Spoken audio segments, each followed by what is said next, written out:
നമസ്കാരം. വാർത്തകളിലേക്ക് സ്വാഗതം. പ്രധാന വാർത്തകൾ. ഗാസയിൽ മനുഷ്യദുരന്തം രൂക്ഷമാകുന്നു. അന്താരാഷ്ട്ര തലത്തിൽ പുതിയ നീക്കങ്ങൾ. വെസ്റ്റ് ബാങ്കിൽ പ്രതിഷേധം ശക്തം. വിശദമായ വാർത്തകൾ. ഇസ്രായേൽ ഫലസ്തീൻ സംഘർഷം രൂക്ഷമായതോടെ ഗാസയിലെ സ്ഥിതി അതിവേഗം നിയന്ത്രണാതീതമായിരിക്കുകയാണ്. ഗാസയിൽ പൂർണ്ണ നിയന്ത്രണം നേടാൻ ലക്ഷ്യമിട്ടുള്ള ഇസ്രായേൽ സൈനിക നടപടികൾ ശക്തമായി തുടരുന്നു.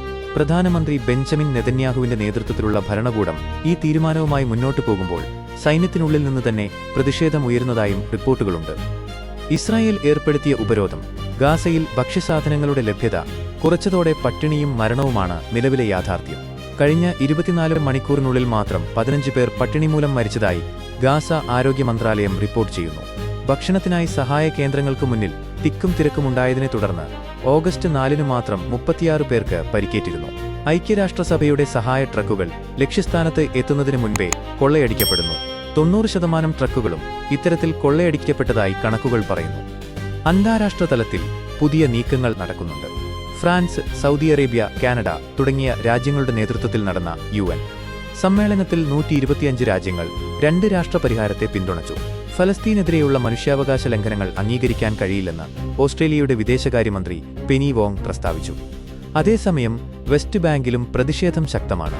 ഇസ്രായേൽ സൈനികർക്കെതിരെ വ്യാപകമായ പ്രതിഷേധങ്ങളാണ് അവിടെ അരങ്ങേറിയത്. ഉമ്മു അൽ ഖൈർ ഗ്രാമത്തിൽ ബെഡൂവിൻ സ്ത്രീകൾ നിരാഹാര സമരത്തിൽ ചേർന്നു. ഇസ്രായേൽ മന്ത്രി ഇറ്റമാർ ബെൻ ഗ്യൂറിന്റെ യെറൂശലേം ദേവാലയ സന്ദർശനം അന്താരാഷ്ട്ര തലത്തിൽ വിമർശനങ്ങൾക്ക് ഇടയാക്കി. റിപ്പോർട്ടുകൾ പ്രകാരം ഇതുവരെ 60,000-ലധികം ഫലസ്തീനികൾ കൊല്ലപ്പെട്ടിട്ടുണ്ട്. കൊല്ലപ്പെട്ടവരിൽ പകുതിയിലധികവും സ്ത്രീകളും കുട്ടികളുമാണ്. മനുഷ്യാവകാശ സംഘടനകൾ ഇസ്രായേലിന്റെ നടപടികളെ ശക്തമായി വിമർശിക്കുകയും UN ശരാശരി ഭക്ഷണ സഹായത്തിന്റെ 85% തടയപ്പെടുന്നതായി ചൂണ്ടിക്കാണിക്കുകയും ചെയ്തു.